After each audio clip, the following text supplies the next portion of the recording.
Hi, this is Droid Android Play and today we are going to tell you how to hide your lock screen notification. If you are a smartphone user, you have some type of lock screen security that should keep people from getting into your phone. But what about the stuff they can see on your lock screen? You could have a personal information tucked in a text message for anyone to see. So let's see how to hide those notifications. Go to settings and now click on notification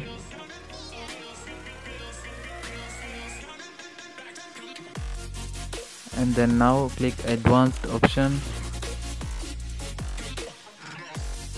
and now click on any app that you want to hide content from lock screen. So guys, here I am hiding content from WhatsApp, so click on lock screen notification. There is 3 options given: show content, hide content, do not show notification. So select hide content to hide your content from lock screen. So that's all for this video, and if you like this video, please hit the like button and subscribe.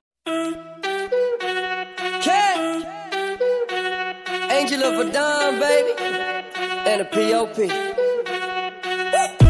I pull up straight to the club and they all show me love, I'm with all of me gente. They keep on asking for liquor and bitches, they want me, they all compliment me. And I am no boy for material, no